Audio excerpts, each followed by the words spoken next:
Hi, everyone. How are you doing? Thank you for coming today for our second San Francisco chapter meeting of the Slack community. I'm Kevin Cox. I'm the organizer for the event. Thank you so much. This is Jeremie Gluckman, our host for today. Thank you so much for hosting us, Jeremie. Very generous of Dovetail to give us these offices and the free drinks and letting us use your plates and everything else. So thank you. This is our second event this year, Slack powered communities. We got some excellent speakers from different community managers here in the Bay Area, all on Slack, and including someone from Slack. Veronica, thank you. And I'm your organizer for the evening. The chapter co-organizer is my conspirator, Vlad Schlussberg, right there. Vlad, give yourself a little wave. If you have any things you want to talk about, like ideas you want to bring up or engagement you would like to propose, we're both very open. We're always trying to talk to people and be engaging and come up with different ideas. We will be having two more events this year in Q3 and Q4. These events pretty much are all paid for by sponsors and organizers. So I'm looking for sponsors. So if anyone's out there really interested in sponsoring any of these next two events, please come and speak with either Vlad or myself. I really appreciate that. All right, so going on. I want to thank two wonderful volunteers. I have a third one I'm not allowed to thank, but two volunteers I really want to thank. That's Henry Lay, who's in the kitchen. Henry, all the way back there. Henry, thank you. Henry's a great guy. He helped us out the last event too, so he's a real stalwart. This guy, thank you so much. And then Jenny, who's been up front, and she's been helping us out at the check-in. By the way, if you haven't checked in, please check in, because what I have to do, I have to kind of keep track of how many people attended and stuff. So just let her know. I know some people got here early or we were late, so don't worry about that. But if you didn't check in, just let her know. That'd be great. Okay, so before we start the panel, we're gonna have a short little intro from each of our different sponsors, people who help contribute to make this event happen. A little bit, you kind of did yours already, so I feel good about that. Dovetail is an amazing company, by the way. I was looking at it. It's this company. If you're not using it, better use it. But I'd like to invite Stephen Cook, also one of our panelists. If you could mind give a little intro to your company, what you're doing. Thank you. I'm Stephen Cook, co-founder of Tightknit. If you're interested in improving your Slack community, which I assume is everyone here today, since that's the topic of today's panel, then Tightknit is the app for you. So Tightknit is a community platform built on Slack. And it improves your Slack community experience with powerful features like onboarding, events, gamification, moderation, and more. You can also sync your Slack data over to a companion forums website, which can serve as a window into your community from the searchable web. So it can help you with a SEO boost to drive traffic to your community, as well as help you with message retention, which we all know is a difficult limitation with Slack's free tier. If you're interested, you can go to tightknit.ai, and you can also join our Slack community, which is a group of Tightknit enthusiasts and professionals in the Slack community leadership space. In fact, a lot of the people on our panel here today are friends of Tightknit. I'll also be here afterwards if you have any questions. Thank you. Awesome. Thank you, Stephen. And then the other sponsor, Vlad, if you give us a little pitch. Hey everyone, so I'm Vlad from Focal, and I have a quick little community tip. So when you're building a community, you're always going to have some kind of support requests, whether that's questions about a product you're supporting, whether that's questions about the community and things like moderation. So the thing that we recommend is you funnel all those conversations, all those requests into a single channel called support. Set that up as the default channel so that it's kind of all in central place, and then make that the default channel so that all new members are a member to that channel. Now, to track all those conversations, what we've seen is a lot of large communities like Data Hub are using Focal to manage those conversations. So what that means is that what Focal does is that we help you moderate or help you attract those conversations with the community members. So what that gives you is ensures that like none of the conversations are ever lost. We allow you to route requests between the team. We give you reports on things like SLAs and CSATs and stuff like that. And then we allow you to use AI to deflect common questions. So on top of that, Focal integrates with your ticketing systems, whether it's Zendesk, Intercom, Salesforce, so that when you respond from that ticketing system, it actually goes back into the relevant Slack thread. Or you can use the Focal ticket management system, which is designed specifically for Slack and email support. And it has features such as CSATs and SLAs and managing all those conversations and integrations with even tools like Common Room. So if you want to know more, if you want to get started, go to focal.io, click the big Add to Slack button, create a channel in your community called Support, and add the bot to it. Invite a dog to come hang out. That's an important. Oh no! Bad dog! Bad dog! Bad dog! Yes. Uh-oh. That's the best. Smart dog. Smart dog. Smart. What's the dog's name? Come over here. Come over front. All right, and finally, last point. Besides the coolest interruption ever. So so go to Focal.io, install the bot. Invite it to your support channel, get all the power of Slack, or talk to that big bald guy right there, Mike. He's the friendliest dude you'll meet. Thank you. So thank you very much. Thank you to our sponsors. Also, look at the unspoken sponsor, Slack. Thank you, Slack and Veronica. I also want to just do a call out, Jillian Bruce. Jillian, where are you? She just joined Slack at head of developer marketing. She's looking for engagement. She wants to encourage other people to build apps on the Slack platform. She's a person to go talk to. Please, definitely have a talk with her. All right. Well, thank you so much, Slack, for being a sponsor. I always like to start these off with a little bit of interesting Slack trivia. Do you guys know that Slack was actually an acronym? It started out as an acronym? No one has any clue. Oh, it's the two people from Slack. No, that doesn't care. That doesn't count. Anyone else? Oh, one person. Are you from Slack too? Excellent. What is it? I don't know what it is, but I it's an acronym. All right. So it's searchable log of all conversation and knowledge. That's the origination of the name. It's kind of a fun little trivia bit. And it's one of the reasons why we love it so much, because you can go find everything that happened. So thanks again to the Slack folks for sponsoring the community. With that, we'll start. I would like to introduce our expert panel of community leaders. We've got, actually, I'm going to ask each of you to introduce yourselves, give a shout out for your company, and start out with just a high level explanation of like your big Slack strategy. Right? Yeah. I'm Jeremie, and I'm the community lead at Dovetail. We have around 8,500 product, research, and design leaders leveling up on customer centricity, reaching out to us in a support channel, and giving us product feedback through Slack. The strategy that I'm running at the company is building out community-led events through champions. So a lot of what actually Kevin is doing for Slack today. We have Dovetail leaders across the globe, and they're committed to improving the quality of everything. So I love community. I've been doing it for a while, and actually started my career working in politics and then translated that into B2B SaaS, which is great. Handing it off to Brian. Hey everyone, I'm Brian Lee. I'm from Pavilion. We actually don't use Slack. I'm just kidding. Obviously, we use Slack. Slack is the most important tool that we use. We are a membership-based community for B2B executives, B2B SaaS executives, go-to-market executives. We provide learning and content, events, networking opportunities. We've got about 10,000 members spanning all across the world, 37 chapters. Yeah, if you want to check us out, we're at joinpavilion.com. Hi, everyone. My name is Veronica. I work at Slack, as mentioned, and I am the Latin community at Slack. So my perspective is more about diversity and inclusion. And our strategy is just to build a safe space for our Latin members at Slack.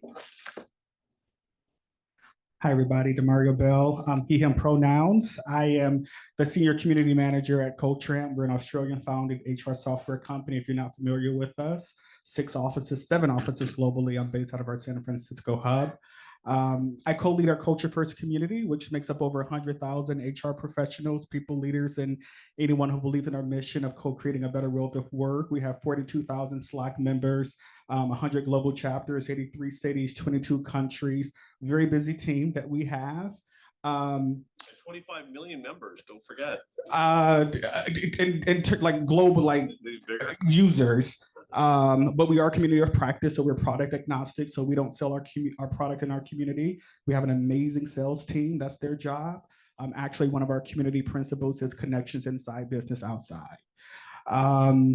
Our community strategy, we focus on brand awareness. We want to be like the thought leader in all things employee experience and people analytics, but we do support the entire customer journey. So top of funnel and bottom of funnel. So a lot of our metrics are tied around MQL's brand awareness, but now we're going to think about like, how do we support customer retention and expansion? So very busy team. That's me. Hi, I'm Steven, co-founder and CTO of Tightknit. I have about a decade of experience in the community engineering space. So I started off working at Salesforce on their community cloud product, which is now called Experience Cloud. While I was there, my co-founder, Zach Hotoff, and I saw that there was a need for community features on the Slack platform, but also saw that Slack was not really investing in their community side of things. And so that's why we went and started Tightknit to help fill that need. I also help run our Slack community, which is relative to some of these others, much more modest in size. It's a few hundred members. And I generally use Tightknit to help me do that. Every idea starts off small. Absolutely. All right. So we're going to start the conversation now. We're going to do this with like a similar round robin format. We'll ask questions towards the end, if that's okay. But if you have something really burning, like it's an open forum for you to chip in. So we'll start off with Jeremie. Let's delve into optimizing Slack for large communities. Sorry, Steven, you're out. Can each of you share your insights on setting up clear communication guidelines and channels? How do you utilize the features like pin messages and announcements to keep everyone informed? How do you foster collaboration? What are the ways that you are using bots and automation to handle like repetitive tasks and help, create an engaging community environment? To you, Jeremie. Yes. Well, you gotta have to say more than that. That's not. Yes to all of. I'm gonna get the dog back. Okay. He was more interesting. I inherited the community at Dovetail. Actually, an interesting fact about the Slack instance that I run the community out of, it was actually the Slack instance that the co-founders started when they started the company 7 years ago. One of the company's values is open by default, and they were toying with the idea of building in public. It got a little complicated when they started getting like real paying customers, and then spun out the employee Slack out of the original community. So it's that to say it's been around for a long time. And when I joined, it hadn't been managed for a while. There was some issues with, people DMing spam. The values weren't really there. So I really had to come in and do some of that intangible work and values-led work to reset the onboarding flow, email every new, first of all, set up a form on our community webpage and made the community invite only. Once you join, you get a Loom video that provides an overview of the values and norms that you need to adhere to participate in the Slack. One of which is like, don't spam DM people. And I mean, I feel like a lot of us have so many Slack instances, right? Where it's just like so much overwhelm. The last thing you want is like more random DMs. So onboarding email, we run that in customer IO, and it integrates with this form on the website and then invites people into the Slack. We actually have an invite link enabled for like over 2,000 joins. So I need to make sure I'm always monitoring that we don't surpass that. And then the other thing I've been leveraging pretty heavily to set standards for each channel and make sure that everyone's informed when they come in and make the living room nice and comfy, choose your own adventure, they feel comfortable when they join, is Slack canvases. I populated all of them in each channel with helpful resources and guidelines and ways to grow with Dovetail. It's definitely a lot of stuff. So for us, I think we want to think about member journey and the overall experience. So it always starts with onboarding. So we have a very tight onboarding process, whether it's one-on-one or group onboarding, we've got a number of different formats. And then the thing that we've been focused on this year is really around this experience, like this omakase experience, where everything is plated for the person, almost like super intentional. Like this is, we know the best path for you to take. So we've carved that out. I think the glue that holds this all together is we wanted to create connections for people based on the way they want to feel connected. So what I mean by that is we've got like a CRO channel, a CMO channel, a CCO and COO. Those are all the functional areas of business that we represent.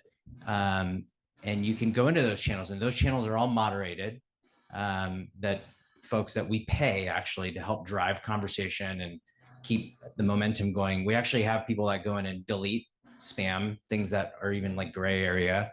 So there's quite a bit of Slack cleanup. The lesson that we learned throughout the years is more channels doesn't mean better. In fact, it's just about being super intentional. We even do a lot of Slack pruning with members. A lot of members, when they're about to leave, some feedback they give us is like, Slack is overwhelming. So we end up going in and help them clean up, their Slack instance for them. So lots of different things that we're doing, but we're just trying to be very intentional about the member journey, and making sure that we're always providing as much value as possible. I have a little bit of a different perspective because our community is employees. So from that lens, what Slack does is try to create a very safe space for those who identify with whatever ERG group that is. So the way that we're actually set up, we have a private channel and a public channel. The private one is only for members who identify as whatever the ERG is. For my example, it's Latin people only. And then we have an ally channel. So everyone else is included. And again, it's just to create the safe space. We've seen in past experiences that people do not speak up about whatever the thing is with a public space. And so that's kind of how we set it up. And in order to get to the private channel, we created a workflow that's super easy. It comes with all these instructions of like what you need to know, what our goals are for the company, etc. And then in addition comes with like an event calendar that you could sign up for if you choose to attend the events. A welcome message that literally lists out everything you need to know in order to be successful in the channel. And then in addition, just making sure that when new members are invited, it's other members are like welcoming them so they know it is a safe space to speak up for whatever topic you want to speak up for. So I think, again, the goal for us is just creating that safe space that members need. And in addition, we have channels with some of the other ERG leads to better our process overall. So if we get feedback, that's kind of where we go to the other ERG channels to make sure that we're implementing that feedback and then sharing it with the other groups as well. I don't know what else there is to say. I mean, there's a lot that's been said. Or Kevin, I got to remember this question was a big one. So, but you can pretty much speak to it. I'm a ramble. Whatever. Okay. We talked earlier. He's like, I just freelance. I free form it. You're good. Thank you. So as I mentioned, I manage one of our community programs at CoTram, in addition to seeing our overall team operation. So our People Geek Slack community, that's what we name our Slack community. We call ourselves People Geeks. When I joined 2 years ago, we had 18,000 members. To date, we have 42,000 members. So acquisition has been organic, and we're blessed that we have that good problem because we don't have to spend costs on acquisition. When I joined 2 years ago, very similar to Jeremie, I had to do an audit of like, what are all the channels that we have, what's happening in each channel, and then get spam under control, get direct selling under control, all the things that you can imagine that would happen in an open place, it happens. So we went from 37 public channels to 11 public channels, and we're now down to 4 main discussion channels. And I would caution anyone, one of our values at CoTram is to learn faster through feedback, and that shows up in our community. I often get very similar to Brian, Slack is too noisy, or, all the things you can imagine. And I tell my fellow community builders, take yourself out that race. You'll never win that, because if you try to appease one side, the other side is going to be, disgruntled. And so you have to find that perfect balance of, what works. And the thing is, I tell my community members, my community won't be everything for you. So get what you can, and let me help you find other communities where you can get the other. So in addition to doing a Slack audit, we also had to think about, as my peers mentioned, that onboarding journey. So what does that look like from first day to 90 day, and then that 1 year cliff? Because one of the things that we were noticing, that engagement was dropping after 1 year. So how do members still find value in the community after that 1 year? So we leverage Common Room for automation. So setting up automations. Localization is very important to our community. We're a global company, so I'm always thinking about language, like how language makes folks feel most included in the community. Even the word localization, we use a Z here in the United States. My peers in the other rest of the world use an S. So those little small nuances play a big role in inclusion. We have a Slack bot that's set up. Thank you, Slack, for the Slack bot. I actually had a community member who reached out to me last week and said, DeMario, that's like woke police. And we know what's happening in the world. People have weaponized woke. That was a Black term that we use as a term of endearment. And I shared with them, I said, please don't use that term with me. Then I said, secondly, this is not woke police. So we had an educational moment around inclusion and what small acts of inclusion looks like. And I said that in order for our community to feel like a safe space, we have to make sure that we're being able to reflect and grow, which is one of our community values. We have to be mirrors for each other. And the thing is, if you don't like our community guidelines, there are other communities that you can be a part of. The other piece that we're also focused on in our community, and I'm gonna turn it over to Stephen here, is thinking through the canvases. So Jeremie launched those. We're also thinking about where are the ways in which our community members can find all the helpful information beyond onboarding. So in asynchronous ways, and making sure that our community guidelines are always present for them. Because unlike other communities, if you violate our community guidelines once, then you're kicked out of the community. And the reason why we can be selective in that way is because we want the right 40 people. We just don't want 40 people in our community. So really being very intentional around what is community? It's just not people just throw into a Slack space and say, oh, we have community. It's more intentional than that. Great points. I would say as a community manager, the name of the game is making sure as much as possible that Slack allows you to keep your community from not being overwhelming to new people and existing people. I'm sure we've all joined Slack workspaces where you jump in and there's just a ton of stuff and there's so many options, you don't really know what to do or where to find things. So for example, the number of channels, make sure there's not just extraneous channels out there. You want to keep what I would call the gravity of activity with the minimum number of channels that keeps activity based on those targeted user groups for those channels and nothing beyond that. And you can also set in your workspace settings, you can set who is allowed to create channels. So you can limit that to only admins if you don't want people just creating random channels here and there.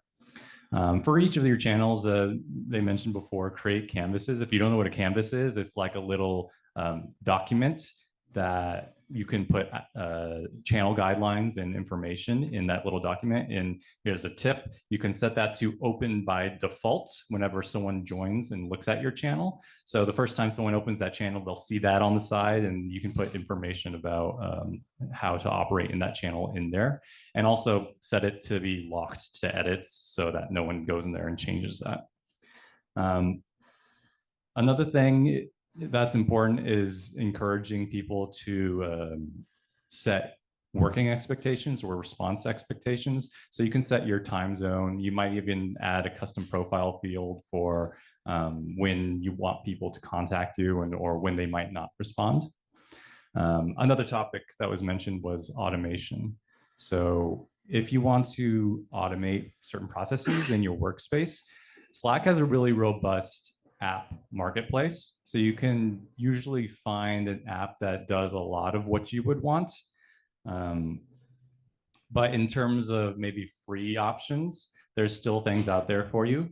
So DeMario mentioned the Slack bot. The Slack bot has a lot of good functionality people may not realize. One of them he mentioned is responding when certain keywords are mentioned. It will put an automated response and reply to that message. You can also, each person could get notified when a certain keyword is mentioned in your channel. So if there's something that's really important to you, or maybe something that should be flagged, you can also get a notification. That's per user you can configure.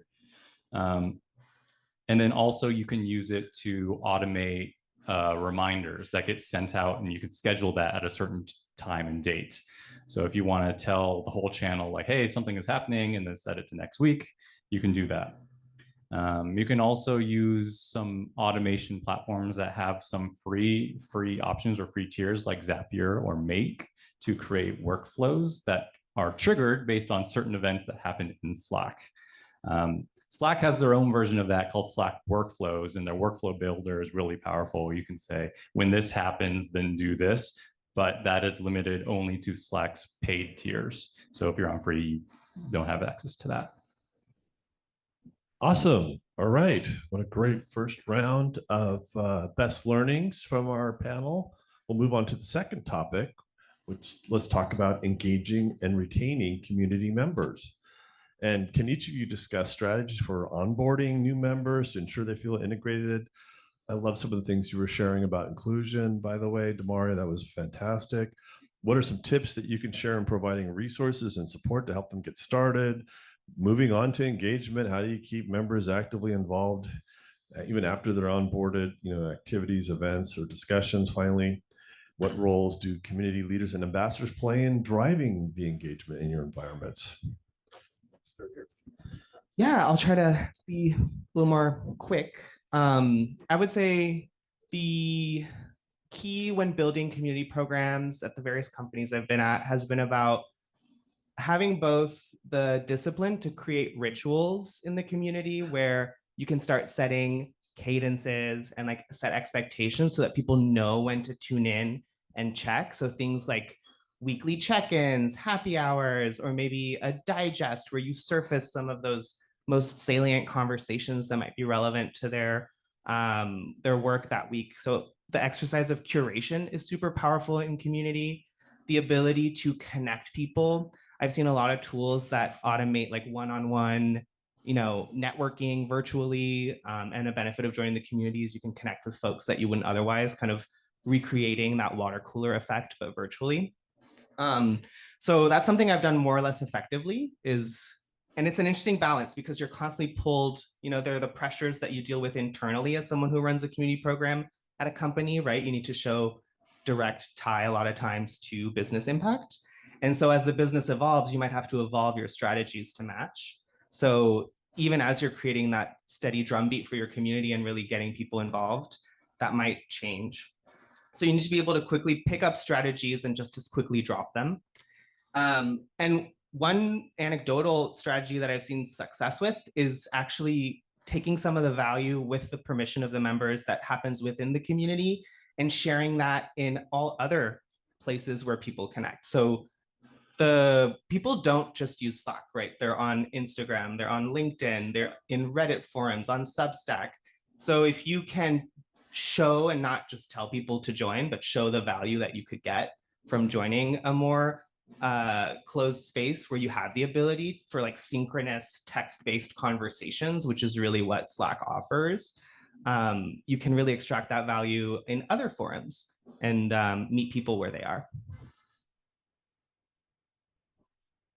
Yeah, so on the Pavilion front, again, so onboarding is so critical for us. The first 90 days is obviously a big, like a really important time to make a really solid impression on any new member that's joining. And then the ongoing retention piece is huge. Obviously, it's hard to be successful if you have a leaky faucet. So for us, there's a lot of one-on-one touch that happens. So first you sign up, we're going to have someone reach out to you, get you onboarded, but then we also connect you with our local chapter head. So you're feeling this like connection to Pavilion HQ because you have someone from member success reach out, get you onboarded, but then, you joined the San Francisco chapter. Well, then Josh Amrani or Beatrice, Dad Angel, they're going to reach out to you and say, welcome to the community. And so you feel this like tie-in, right? But maybe that's not the reason why you joined. Maybe the reason why you joined is, you want to take CRO school.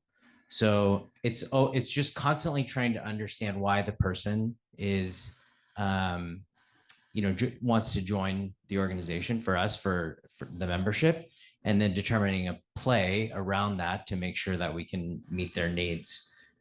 We've definitely learned a lot throughout these last years. I think one thing that we did was we had chapters when we first started Pavilion. We were Revenue Collective back in the day. We went away from chapters, and that was a big mistake. Sam, our founder, will tell you, like, that was probably one of the biggest challenges that we did, was when we took away chapters, we didn't realize how important it was for people to have that in-person connection, geographic tie-in. And right away when we implemented that, we saw our NPS scores go back up, retention go back up.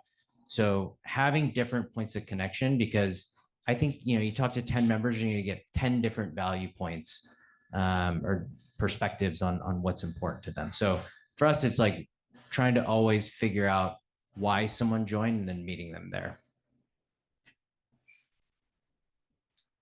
For us, we take feedback into consideration a lot, just because we want to be able to provide our members the experience that they want. So a way that we do that is we have a Google Calendar tied to our Slack instance. So as soon as someone joins the channel, they also have access to the Google Calendar if they wish to, where we put all of our events. So they're always aware when it's going to happen, and it's integrated with their work calendar. So it's just visible to them as well. In addition, I think you mentioned like the repetitive events work really well in terms of high engagement. We've seen that when we have events that happen month after month, the engagement actually goes up. So one that I can think of that comes to my head is we have this thing called cafecito, where our members come together and just have coffee right before work. And it happens once a month, every Friday at the same time. And it's friendly for all the time zones where a majority of our members are living at. And we've seen, again, great engagement just because it's at the same time. Everyone knows it's going to happen. People are excited to come, etc. And then in addition, I want to say that something that's worked really well for us in terms of just feedback. We've used Poly. I don't know if you guys are familiar, but it collects survey data. And what we do is about like once or twice a month, we'll send out a Poly survey to check in on our members. We don't always get 100% response rate, but it goes to their DM in Slack. You're able to respond in there, and then we get it basically on a data table. And then we could work from that information and then go back to the drawing board of like, hey, what do we need to do differently? Are we meeting the company's goals? Are we doing enough events? Are we doing too much events? Is the channel too busy? Like, all the information just kind of lives in one place. So for engagement, that has been my experience. That has worked pretty well. I would say that as a community manager, I also wear a hat of like a product manager. So always thinking about that user experience. And so when I think about engagement, I always want to think about co-creation. So how do I co-create this with my members and not assume what they want? So leveraging surveys is one way that we do that. Another way is in our onboarding process, 14 days into their journey. As I mentioned at Culture, one of our values is learn faster through feedback. So I asked them, what is one thing that we could have done to have made your onboarding experience 10% better? And so we adopted that from Life Lab Learning, if you're not familiar with them. And I get a lot of tangible feedback from that 10% better. I manage an HR community, so you can imagine HR professionals are time poor. So when they come into our community, it has to drive value for them. And so they're coming to a space where they can share best practices and also feel less alone. So some of the things that we do in our community, like tactically, so I have a community advisory board who meets with me. I think about like long-term strategy. Where do we want our community to be? As the community manager, I don't want to build this experience around me. I want to build it around them, because the reality is that I'm not going to be at CoachRamp forever. So I want this community to be able to maintain the integrity after I'm gone. So how do I give them autonomy to have co-ownership of what's happening in the community? Of course, I got to put frameworks in place to make sure that CoachRamp is not liable for anything that might go wrong. But I have this community advisory board who helps me think about, like, we're thinking about 2028 at Culture Amp. And so we come together as a group on a monthly basis to think about, like, what would bring you back here? So we host monthly AMA sessions. We're getting our chief people officer involved in the community. Obviously, we run an HR community. So they look at us as a thought leader. So they want to engage more, like, what is Culture Amp doing? So we host AMA sessions. Some other things that we are doing is, Jeremie touched on this, ritual. So what are some things that you can just automate? So we leverage Trova, which is a much better version of Donut, because you're able to leverage AI to customize some of the water cooler conversations to your particular members in your community, whereas Donut is more like an Apple phone where, like, it's all standardized. And no dig on Apple, my dream company. I would also say that one of the newest things that we're launching, which is under construction right now, is we're launching member resource groups, which are a version of employee resource groups.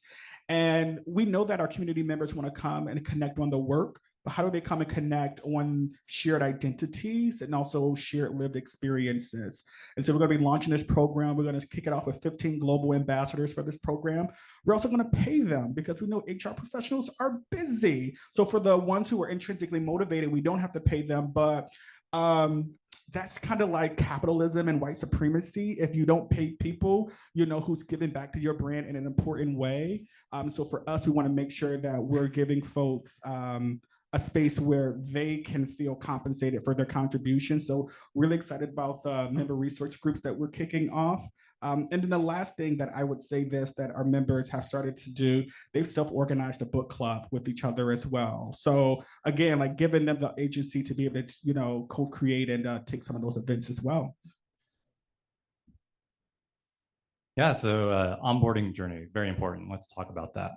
First, you should have a set of community guidelines and put this in a document somewhere. And the new users need to be exposed to that in some way or another when they're joining. So for example, if possible, have them go through a form that they sign off and say, I accept these, before they even get to your community or see the invite link. Or when they join, send it to them in a link. But that's really important that they agree to this, so that if there's a violation later, you can say, like, hey, go read the guidelines, or you should have read this, you know.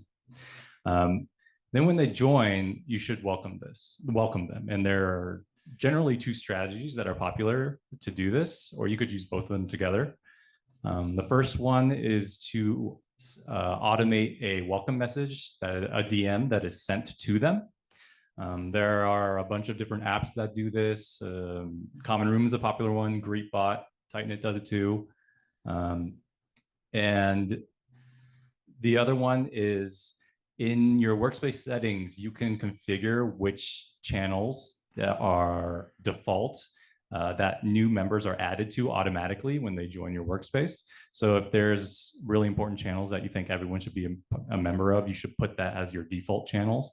But some people like to create a welcome channel and then automatically add people to that. And in the welcome channel, there's pinned messages, links, and a canvas telling them all about your community. And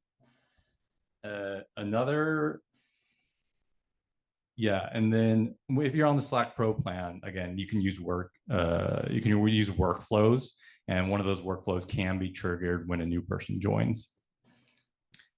So when they're in the community, then what? I'm reading a good book now called Community in a Box by Mark Birch, and he goes through his journey of managing a worldwide community and giving tips on how to do it effectively. His thesis, generally, I'm paraphrasing, but is that the most important parts of the community are content, events, and engagement. So content is the things that people find value in your community. Why are they joining? Where are they getting this knowledge? So building up a knowledge base is really important to that effect. The second one, events. Events are really important for bringing that sense of togetherness in the community, and having in-person meetups is just so important. And it's hard to replace the sense of camaraderie you get with chapter groups, for instance, geographically, people meeting up in person. And then lastly, engagement. You want to make sure that communication is happening actively within your community so that it appears active, but also it's not necessarily conversational or textual. I mean, Slack's really good at having emojis. And so having custom emojis, I know that sounds kind of silly, but having custom emojis is super, super useful. And Slack does a really good job of that. So go out and find kind of your brand of custom emojis, create your own so that people feel empowered to be reacting to other people's messages. Awesome. Thank you A so couple of points. Oh yeah, please jump in there. Here. Just I started snickering when he said emojis because even if you don't want to create your own, there's a site called Slackmoji. Oh yeah. Y'all know what I'm talking about. good Yeah, or one. some of y'all know what I'm talking about. I love Slackmoji, and anytime I join a Slack instance, even if I'm not the admin, I will go to Slackmoji and kind of add my bucket of emojis. And then I'm also wondering, do any of you, or I think some of you do, are your communities closed? Because I used to manage a closed, I think yours would be because employees only. But yeah, I used to manage a closed community, and yeah, I'll dive into that, later, but there's some really good stuff going on. So keep listening, y'all. But Slackmoji, go. Yeah, another emoji tip. If you're in a Slack Connect workspace, so that's connecting different workspaces together, there's this feature where you can right click on an emoji from that workspace if you like it and steal it and add it to your own automatically. Yeah, so that's super fun. Sneaky, very sneaky. All right, we'll move on to the next topic. And what was your name, by the way? Regina. Regina, thank you for jumping in there. Are you with DeMario then, or no? We just met through the industry. You publish, edit. We just Great. know each other through the industry. Awesome. Three people up there. Oh, excellent. All right. Regina's the best. All right. Well, we should add her up here then. You should have. Should have. Okay. All right. Regina, you want to come up here? Regina, Come on, Regina. Regina, come on up. Regina, you've been called out. 3 people on the panel now. I can't not have Come you. on, Regina. We got another Get an spot. extra chair up here for Regina. Yes. See, we're a very inclusive community. We're very This is like Jerry flexible and Springer. fluid. I like you're opinionated. And does she show up in the camera if she's over there? Is she showing up? Is she not too far over? Maybe we should. We have all the audio. Okay, great. All right, topic number 3.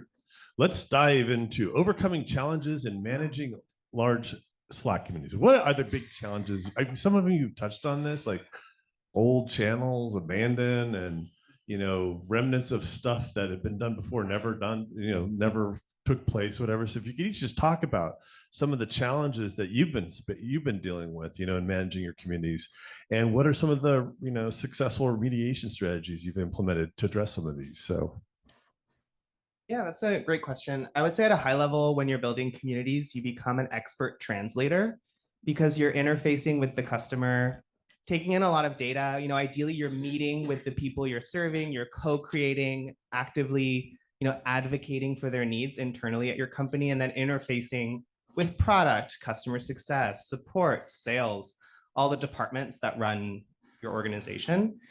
So the way I've seen, the way I've navigated that more or less successfully is trying to meet each of those teams where they live day to day. And so integrations have been super critical. If I'm telling the sales team that the community is a great channel to engage prospective customers, I'd want to be able to surface the data from Slack directly in Salesforce, which is where they live.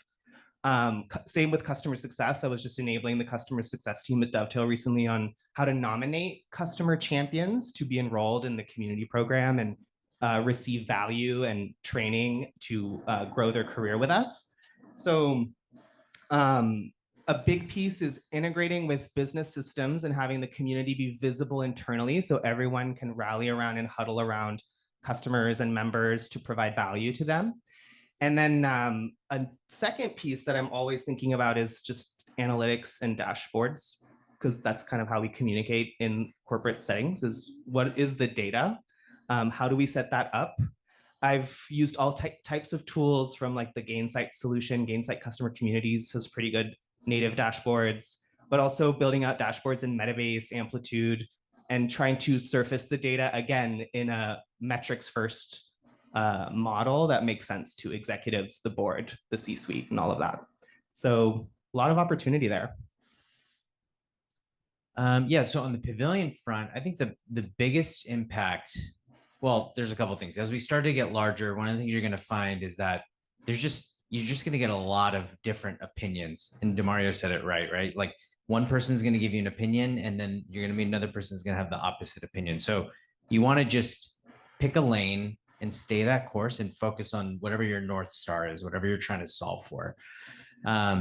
But probably the most important thing we've done is bring in analytics and use data to make decisions. So we had we have a gentleman, his name is Tom Andrews, and he's a Salesforce like triple ranger or something another. And he came in and he systematically changed the way we think about membership. So we now make this like most of our decisions are going to be purely based on data and less anecdotal. Because when you're in a community, you can suffer from recency bias, and every customer will have some opinion on something that, especially for us, right? We have a membership community of go-to-market executives. There's lots of opinions there. So for us, it's focus on the North Star and invest heavily in some sort of ops scenario where you have someone that can create data points for you. So the community I lead is fairly small, so I'm going to give more of a corporate response because Slack got acquired by Salesforce a few years ago. And so I'm thinking about that experience. I would say it's okay to delete channels or archive them. We don't always have to have all of them live at all times, especially project-based, or if there is an event or something like that. It's okay to archive them and it'll still be in the systems if you really need them, but it doesn't have to be on your left bar. I'd also encourage people to leave channels that are irrelevant for them. You don't have to be in every single channel. Once the acquisition happened, my channels like tripled almost. And I just had to let go of the ones that I wasn't actively using. So yeah, I would say that's my biggest piece of advice. And you can also organize your channel. So do it however for yourself, because it will get overwhelming. As some of us have said, like sometimes the experience itself, if there's too many channels, is too overwhelming for the individual. So showcase that as a best practice for your community members, and they will naturally just have a better experience. I would say that a challenge for us, given our Slack community at its size, is 42,000 global members. When I joined, we had a 2% engagement rate. Within a year, we drove that up to 25% engagement. I was talking to my chief marketing officer. We're quite good set with that number at 25%. I'm an overachiever, so I'm always trying to think about like, how do we, push that a little bit more?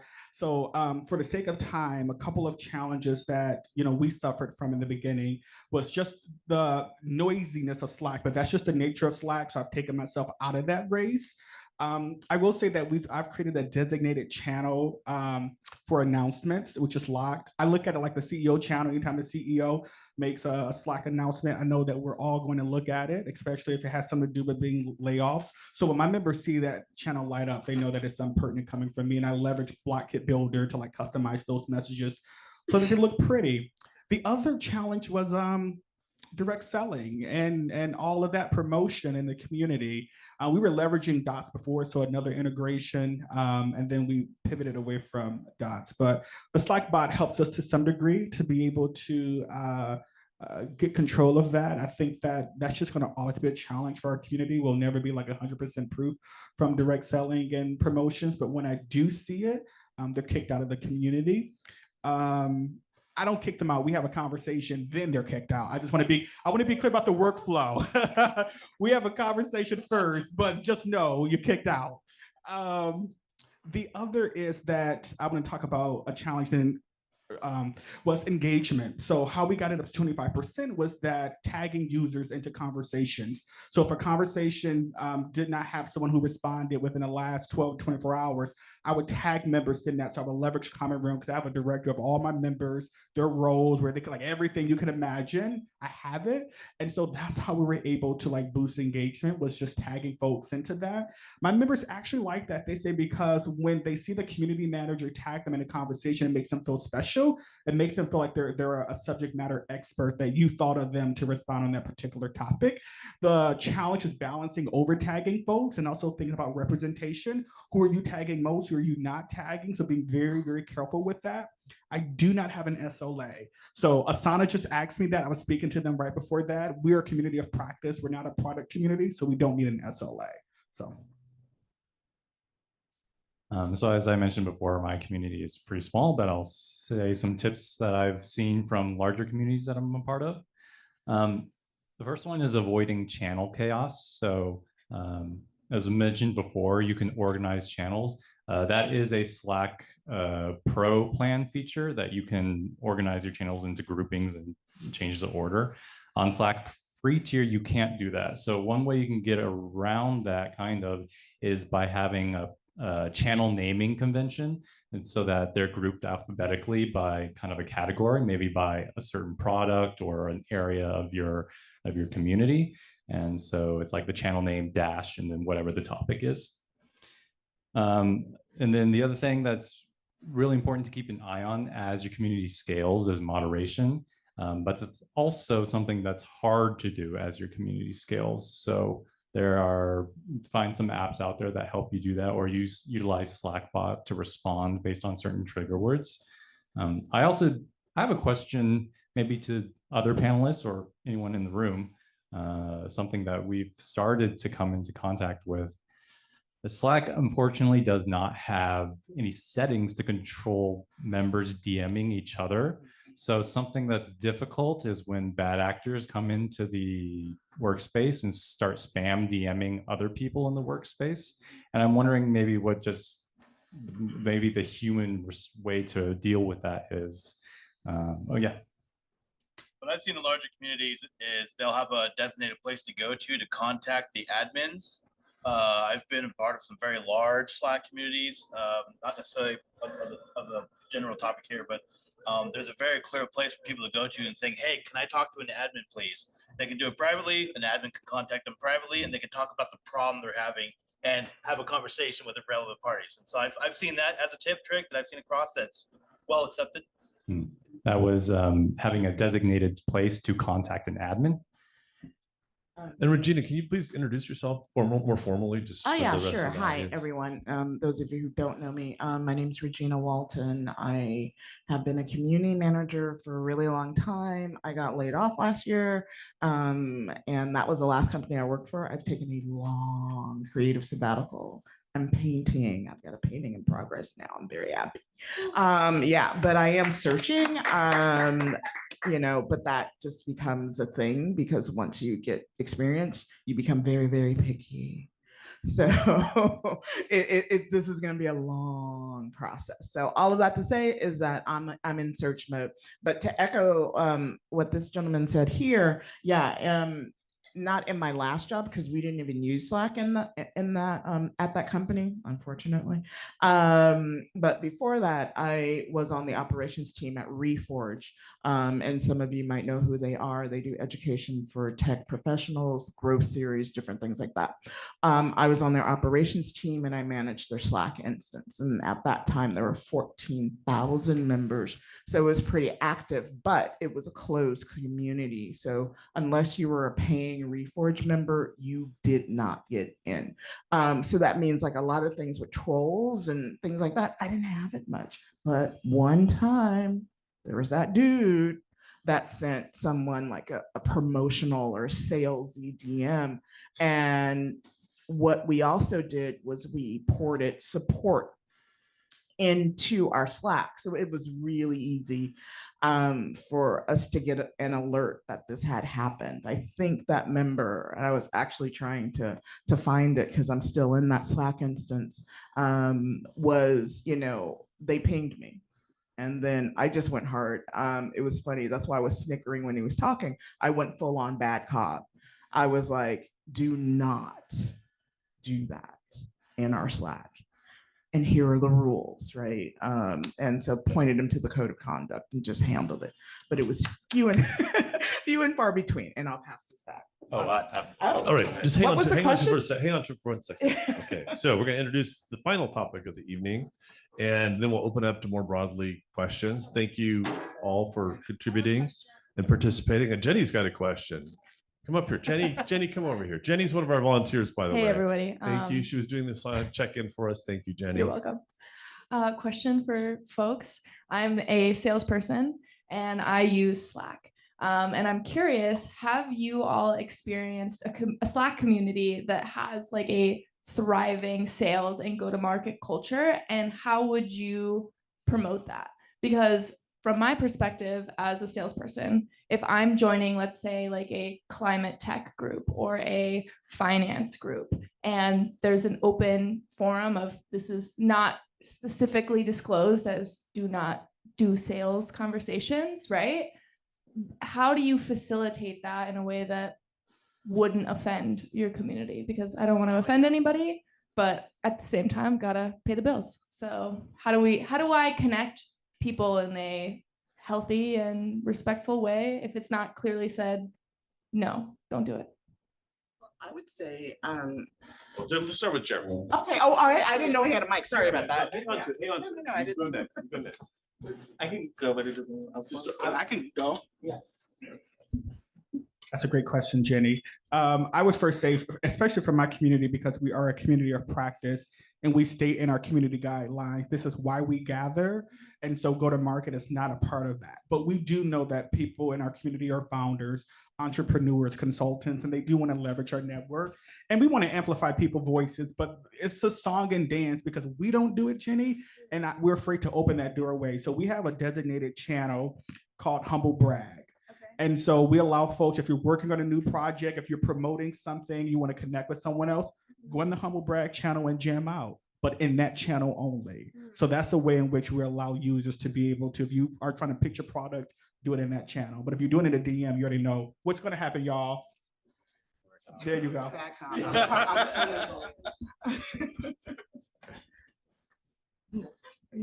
Yeah, I would say value, right? If there's a topic and your product can provide value, then that's relevant. You're not necessarily coming in with a pitch, right? Like I would say, for example, and I'm pulling a product out of thin air, but I'll just say Common Room, right? So if you're in a community manager channel and people are like, oh, I need analytics, I need information on data. I've been in community management Slack instances where people from Common Room will pop in and they're not salesy, but they'll say our product does XYZ, right? So it's a soft sale. And I'm sure you know all the intricacies of that. So I'll leave it at that. I will say one more thing to that, Jenny, I'm sorry. I did because I was noticing there was a space for it. So we did create a channel just for folks who wanted to kind of like pitch their products and or collaborate with each other. And to Regina's point, I do have in my guidelines, like if you, Jenny, responded to a threat, it's like, that's a great question. If you contribute to the thought leadership and not lead with a pitch, we love that. Because to Regina's point, like if your product can add value and unblock somebody's work, that's why we gather. So I think it's like how you approach that in the community. So just to reiterate, yeah, replying to a thread. Correct. So saying, hey, like, great question. Here's some thought leadership on the piece. If you want to chat more about Boom. Banyan, DM me. Boom. Yep. Yep. Me on LinkedIn, DM me. Yeah. Yeah, I think the context really matters. Authenticity and leading with value is like a good place to start. Thank you. I'm only involved in one very, very large community, and it actually is B2B, but you can respond to when people are asking questions, how do you handle such and such? Or how do you speak to a customer about this? Or, just in general, trying to exchange ideas about how to approach something. You can come in with your suggestions. I like to approach from this. And sometimes that's enough if you come in with a little bit different idea that now you spark some interest and that person wants to reach out to you. So look at it more from an educational standpoint. If you can provide value to the conversation, you're going to spark their interest in reaching out to you, and you don't have to sell them. Right, let's get back to the last topic. Last topic, and then we'll just go full open mic here. The last topic, and thanks, by the way. I think it's obviously an important topic on a lot of people's minds, what we just talked about. So that was some really great insight and everyone pitching in. So the last one is really more about looking to the future, right? What do you see in the future of community management with Slack? What are some of the trends you're seeing? Like, I mean, is AI, Gen AI stuff, is this going to have any impact? Are you guys looking at that? Are there other technologies you're thinking about? You know, I heard talking about analytics, Brian and Jeremy both brought that up, but are you looking at machine learning? And finally, what are any predictions or visions or things that you're thinking about going forward with your communities? Some quick thoughts. I know back to the topic of managing large communities, I know a huge thing also is figuring out SSO.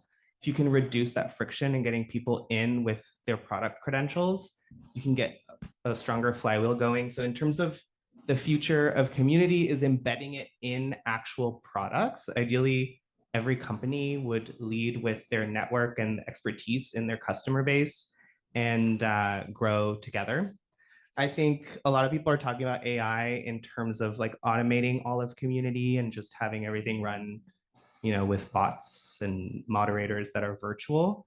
I think the way that's going to be deployed is going to be pretty messy, and a lot of communities are going to get kind of worse before they get better. I think we're kind of nearing the end of the hype cycle with AI, which is kind of nice. But there's also, I think, applications around curating small groups of people based on, you know, data that they input. One application around content, I think, is also really valuable. I've been using Tightknit to generate articles based on posts in the community, and like the titles are auto-generated, which is super kind of simple but very powerful. And then back to this idea of, yeah, what the future of communities will look like and what it means to connect safely, authentically, and in a way that brings value and promotes well-being on the internet. I do think we're going to have a lot of conversations about security, safety, trust. Those are things that are difficult to measure and often get deprioritized. So I'm super curious to, you know, pick everyone's brain here on how to make the internet a better place. Yeah, I mean, for us, I think the biggest use case that we're exploring is AI relative to collection of data. So for example, we use Guru today to warehouse all the different articles and you know, benchmarking data and whatever people are talking about within the community. And there's an integration where someone can look up like, hey, what's the latest 30, 60, 90 plan? So where we would love to see it is, instead of like, you know, having that integration, now you can actually ask AI to pull that article for you. It sounds like something like that already exists, obviously. So that's kind of where we're headed in terms of like using that data. You know, for us, what we've learned these last couple of years is like the in-person is so important, and I don't think that's going to go away. Like, I just think there's no substitute for that. So we'll still continue to lean into that while complementing some of the existing things we're doing with the AI and some of the new technology that's coming out. Yeah, echoing what you just said, I think AI, yeah, it's taking over, but that human touch, that's not something that you could replace. And it's super important, especially in communities. Also want, like, going forward, I think like these types of events, so just learning what other companies are doing is super important, because there's so much integrations, you know, things that you could do. It's important to learn from your peers to see what they're doing, because maybe something you do could be done better, and you just don't know. So applying all that and just learning, because at the end of the day, we're all human and we all like to connect.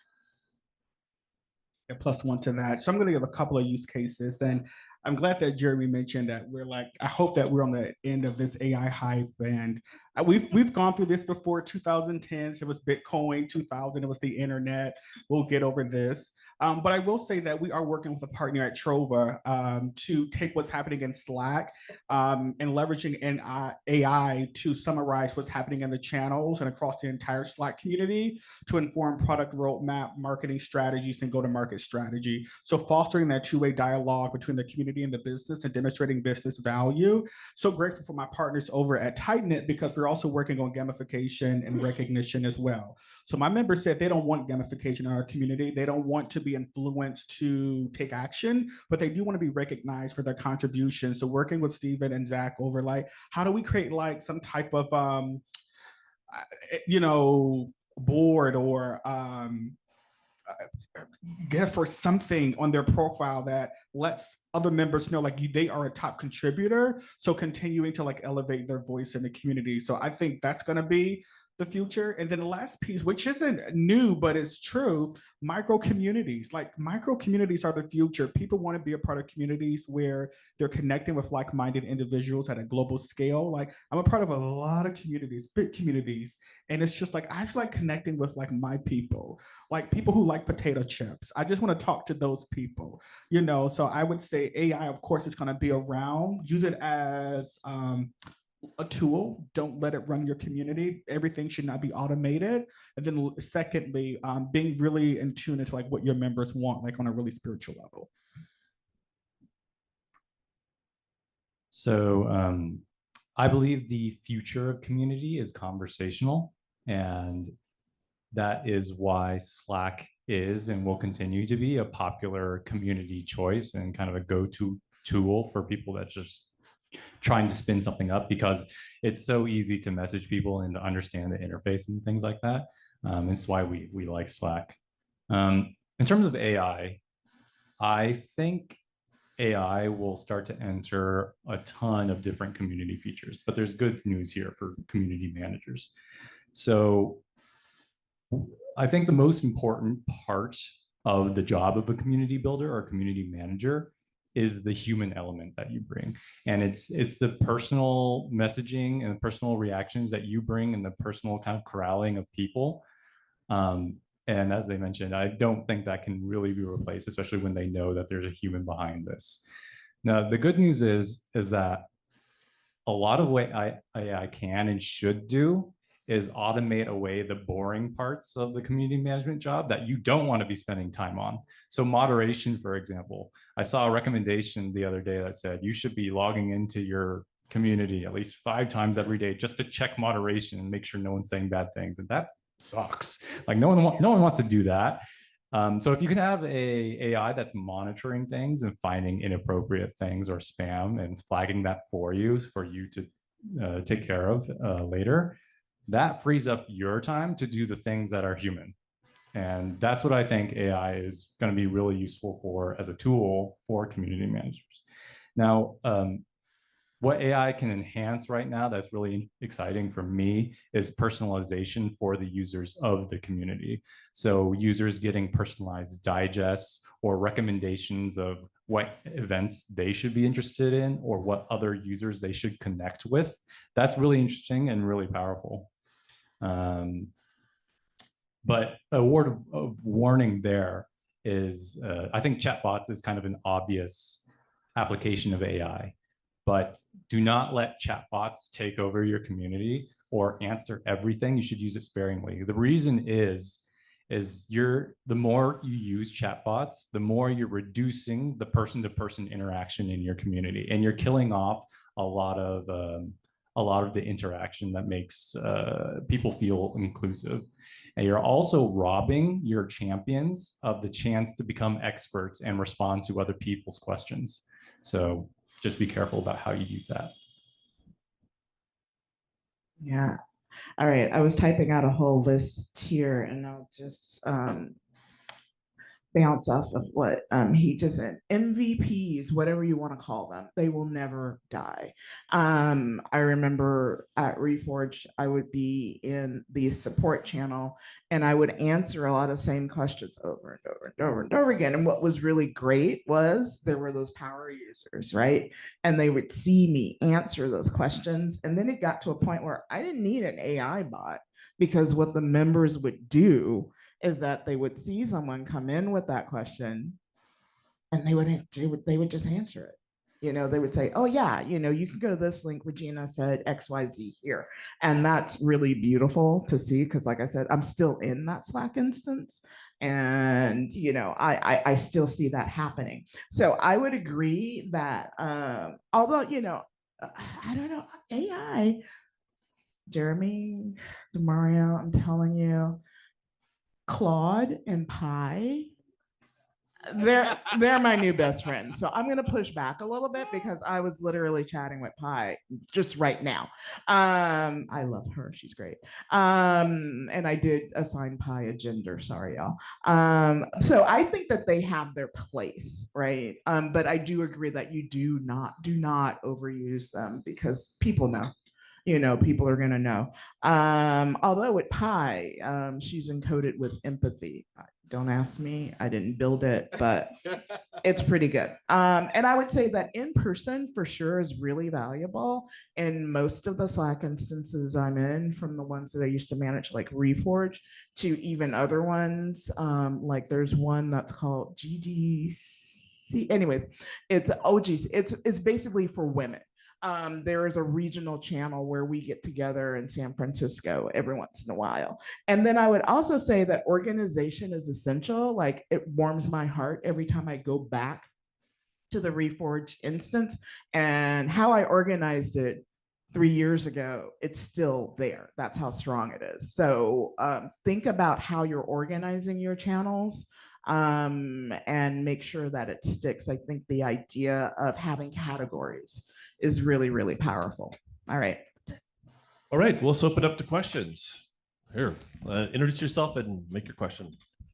Sure. Hi, everyone. I'm Ryan. I am a community consultant and have met Stephen. He probably doesn't remember, but I heard a lot about Tightknit at that point. So we have some opportunities about inclusion and safe space. So I had questions on bots. I guess I'll start with the language. Do you have a recommendation on a language bot for like a global community that can help support translation and communication? No, so I don't have a better response other than Ryan. I'm also figuring that out. I just had a chat with the Asana team today around that, because we do run a global community. Like, we leverage Slackbot, but the way that I use it, because I have a global community, I use my community advisors to help me with like localization. I'm also working with our engineer, so I'm on that journey with you. So I haven't solved it yet, but I'm gonna turn it to Regina. Yeah, I was totally assuming that the Latin community would have a suggestion, so I apologize for the assumption. I just don't know what the API integrations are on Pi yet, but I when I switch languages on Pi, it goes ham, and I'm like, calm down, I don't know Korean that well, or I don't know, whatever language I switch into, it'll just take it and run.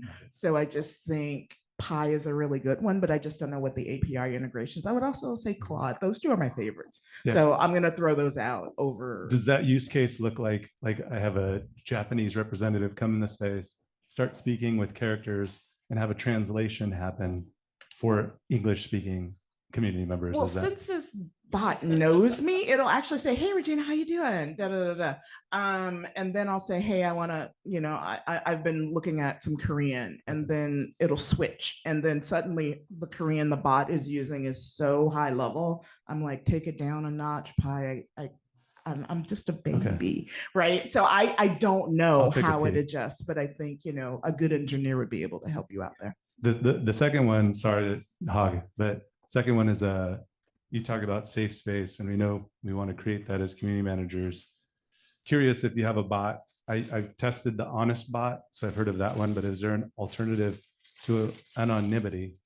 I work with data privacy, particularly general counsels, legal analysts, and they want to ask questions in an anonymous format. Is there a bot for that? That's not the honest bot because that one's not very good. And so I mentioned workflows before. So workflows are a paid plan feature for Slack, but one I've seen in a lot of workspaces, if you have access to workflows, is you can have a public workflow button that anyone in that channel can press. When they do it, a form pops up, and it's kind of like an anonymous feedback submission. So you can say, what's your message you want to send. They type something in, and what will happen is that workflow will anonymously post that message in the channel, and you might shut off the channel to all other messages. So it's the only way to post is through this workflow. And so I've seen that in like feedback channels where the feedback can be anonymous. And so people, all they do is click that button, write some stuff, and it converts it into a bot post that may or may not have their name. That's paid. That is the paid plan. Is there a Slack representative here tonight? Can we make that unpaid? Yeah, there's two. Can we turn that into unpaid future requests? All right. Sorry. Any other questions? Just to recap there, the path to DeMario's Howard is potato chips. Any other questions here? Oh, no, I was just gonna say there is an anonymous bot that is available for free plans, but Is that the honest bot, or what is that one it's called Anonymous Bot. I just literally just pulled it up in the Slack directory. Because I know it's in a Slack instance that I'm in. And yeah, I have a law degree, so I totally understand that you can't be running in there going, my client says XYZ. Or even if you just want to ask, I can like feel safe that you have all your teammates in this space also. You want to feel like I'm not crazy or I'm not dumb or whatever. Yeah, at Reforge we had that too, but I won't go into that. I'll take 5 seconds, Kevin. I'll say, Ryan, I run a global HR community and we have over 2,000 actually chief people officers running our community. So of course they work very closely with legal. So they're talking about things that should not be public. So we do have a private channel specifically for them where they can talk about those matters. We don't have an anonymous bot. I actually like that. I'm scared of a lot of anonymous questions in the community. So it's like it's a balance there, but I do have members, if they don't feel safe to post, I do tell them to reach out to me and I'll post it on their behalf. Oh, hang on. You're giving the mic. You're all the way in the back. No one's going to hear you. Here you go. Introduce yourself and give us your question.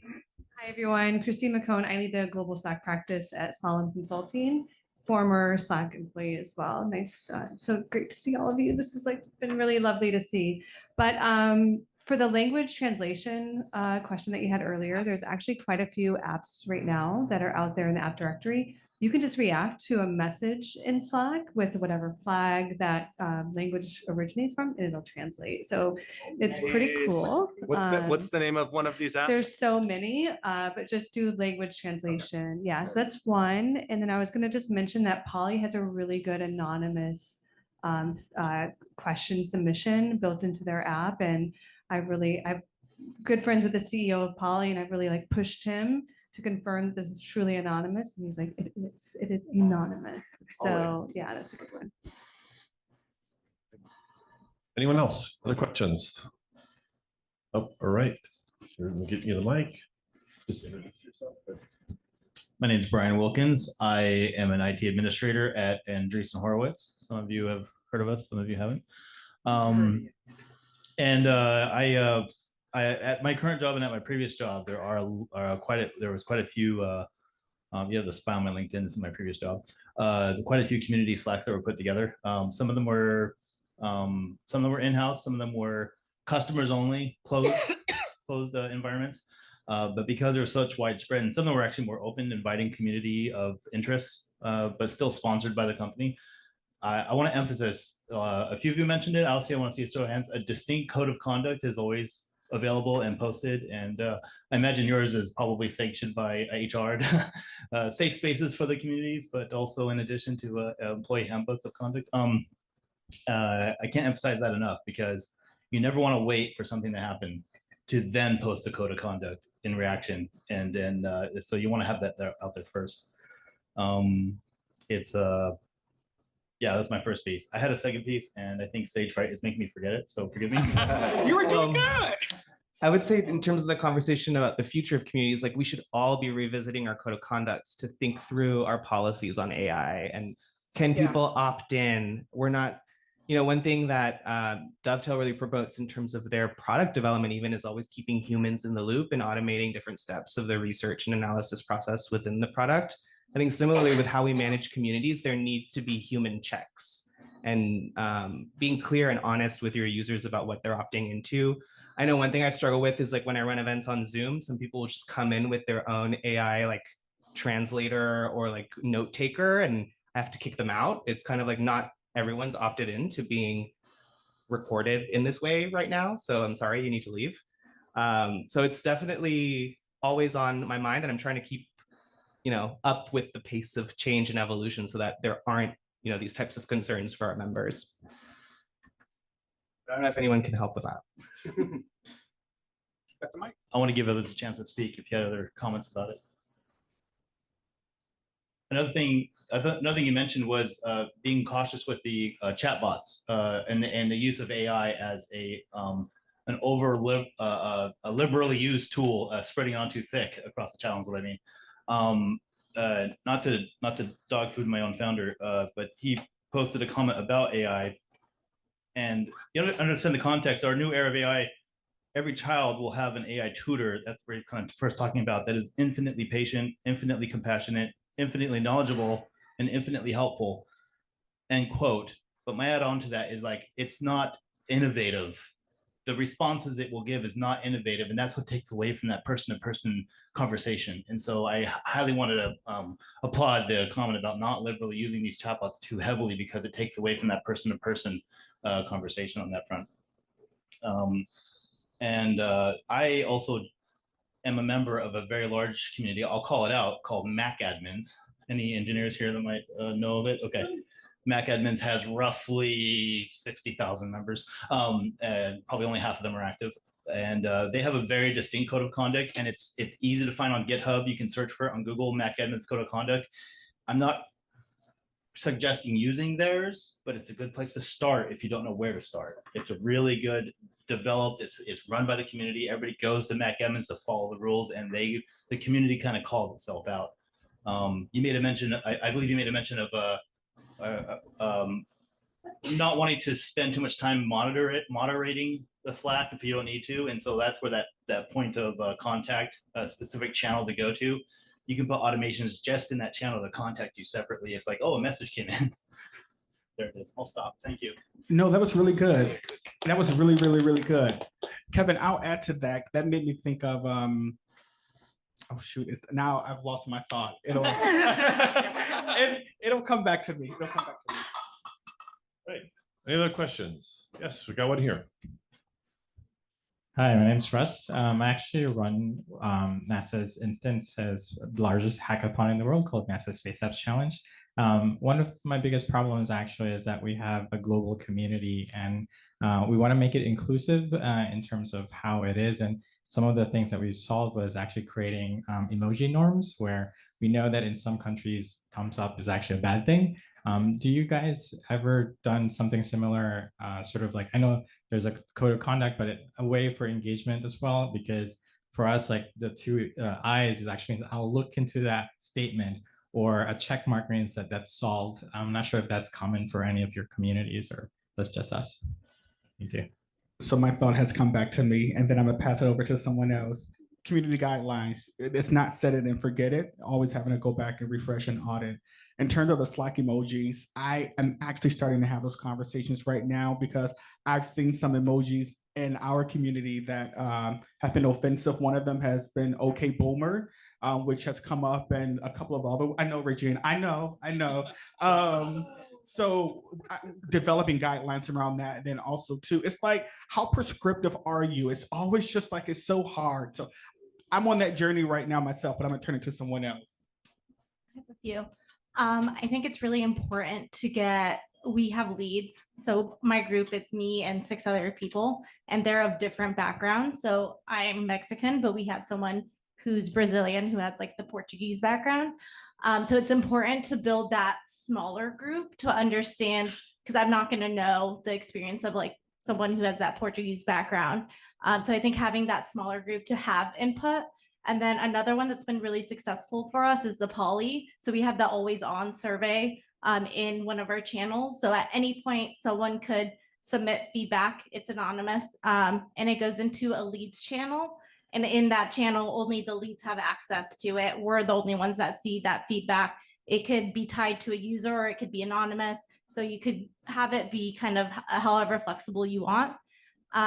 I'm sure there's other tools out there that you can integrate in that way. So that's where I would start. Right. Any other questions? Thoughts, or even just sharing? Oh, yeah, yeah, great, Jenny. Sorry. Okay.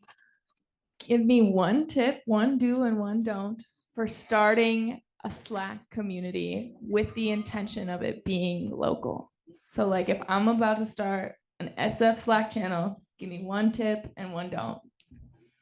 Wow, this is more general though, not necessarily to region, but I really think that it's important to specify that respect is necessary. So I do that because I always write a code of conduct. I have stepped into communities where there isn't one, and I'm like, you know, but anyways, no judgment on those of you who don't have them, but create them now. And I always refer to the Ubuntu code of conduct because it starts out from the gate talking about respect and all of these different things. So that's one thing that I would always do.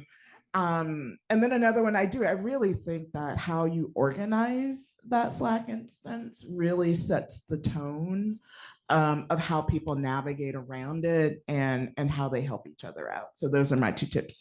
What's it? Don't. Oh shoot. One do and one don't. I gave you Two do's. We need a don't. All Give right, us a I'm don't, done. Regina.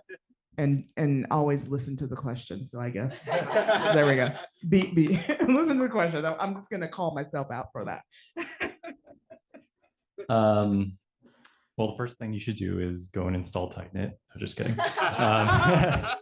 I mean, so for a regional community, I would say the most important thing of value you can create is events, especially in-person events. So I mean, it's kind of outside of Slack, but what you should be doing is making sure that you are regularly having the opportunity for events to happen, or people even to organize amongst themselves. And then within your Slack community, have a way to promote those events so that everyone sees them. I also can't come up with a don't, but I think we all gave a lot of warnings. So I'm gonna approach the first one, the do, from a B2B lens, and it's going to be what is your problem statement? So basically, like, why are they gathering? So if you're building a regional community, why are these folks gathering together? The second one, the don't, to play off of that one, don't go it alone. So if you're going to be building a regional community, co-create that with other folks in the area who can help you shape, you know, what that value looks like early on. I would say for me, I feel like the onboarding is super important for the new users. So do be thoughtful about what that looks like and specific to whatever community you're building. For don't, I would say try to limit your @heres on any channel because people use that way too much. And then if it's a large channel, maybe even like turn that off. Yeah. Turn it off. Yeah.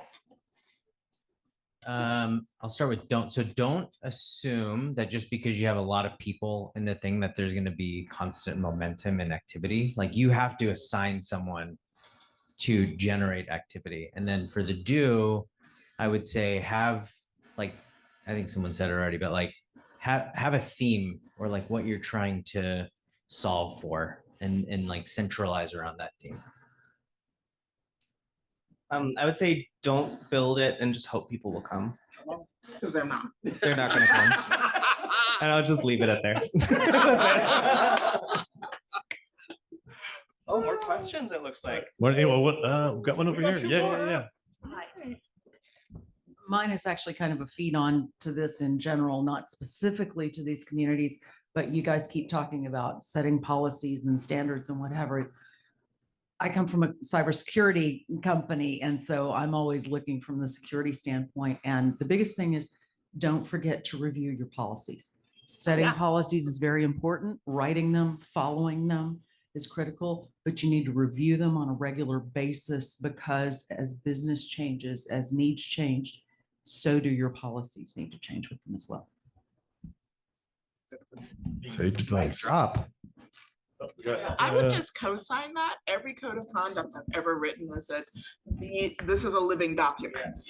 It's gonna change, it's gonna grow, it's gonna evolve. I guess it comes. And then it does. It comes with announcements saying if something changed. Also, I guess I don't know if it's worth it or not. Yeah. I was gonna say on a don't open up Slack and create this community and invite a bunch of people in without going through all the settings in Slack to make sure you know exactly what that Slack is capable of doing and what community members can and can't do in Slack. Like the @here's, you can turn that off. The which channels people can post in, which ones they can't, the announcements channel and whatnot. I like the welcome channels and whatnot. That Mac admin's code of conduct actually does address one of your earlier questions about when can I promote my product and when can I not. And I always wanted to, what crossed my mind a couple of times is always be classy and just admit, I'm a salesperson for this product. You just happen to mention this thing. And I just want to mention that my product does do this. If you want to talk more, DM me. I'm happy to talk all about it. It's super classy. It's not invasive. It's not bullish. And it's like, it's welcome. And It's panelists. We should just keep bringing more people on. Keep bringing more people. Like a fishbowl conversation. Sure. Oh yeah, that's true. You have a beautiful sock shirt there. My name is Jason. I'd like to find out what your thoughts are. I'm not sure if this is going outside of. Hello. Oh, I guess the battery's out too. But the ability to talk about the idea of inviting clients in and creating a Slack community of clients with your products and how to manage that and what your experiences have been in that area. Open-ended. Well, you mean clients or customers? Yes. Okay. That's Yeah, like I said, Reforge was a closed community. And so I would have to kick people out. Graciously, but hey, your membership it's expired. So I'm gonna give, I would just say you have 48 hours. No, but usually I give them like, a week or two to just kind of clean up, have their last conversations, and then we'd have a lovely DM. There's a woman at Atlassian who I will never forget the conversation I had. She's like, "You've been so gentle." I'm like, "Yes, I am, and now you're out," right? And but seriously, you set it up so that when their membership is about to end or whatever it is, they've got whatever time you decide. And then you just lead them out the door gently. Don't just kick them out, but let them know it's coming. story point them. Yeah. You're doing a Last call for clients, right? Yeah, I mean, you want to think about the purpose of your community again, the kind of vision, like why are you creating this customer group? Is it so that they can inform your product roadmap, or is it so you can get feedback or they can report bugs? And then make that really clear to them that this is why you're here. We need this from you and we're listening to your voice. And that's really important amongst customer communities, is that they feel like their voice is being heard. So like having a feedback channel, that's what we have. And so we take that really seriously when people post in there. And then whenever we have a release that has a feature update that answers one of them, we make sure to go to each one of those feedbacks and be like, hey, we heard you and this is in the latest release, go check it out. Any other questions? We're kind of coming up on the end of the event. All right, well, let's end here. Unless you want to say something? I can just add one note about this idea of like having clients on Slack. So you can actually invite So there's your workspace that you use to be productive at work, and then there's your community workspace. And a lot of us run our communities on free plans of Slack. If you want to have those features where you can actually keep those messages after the 90-day mark, some companies will invite their clients into their main, corporate instance and have a CSM and a salesperson in that channel, send them product updates, set up automation with those more robust features. For ongoing engagement, events engine, community work on a free instance, it's kind of different because you have that limited functionality and you lose that. What does Slack mean again? Searchable log of all the conversations and knowledge. Yeah, when you're on the free plan, you lose that searchable aspect because things disappear every 90 days. 90-day log. All right. Listen, thank you all so much for joining us tonight. And please give a hand to our speakers. Jeremie, thank you for hosting us here. This was a great space. Yeah, I will cue the music and you can just enjoy what's left of the pizza, drinks, and thank you for coming. Thank you, panel. Thank you, everyone.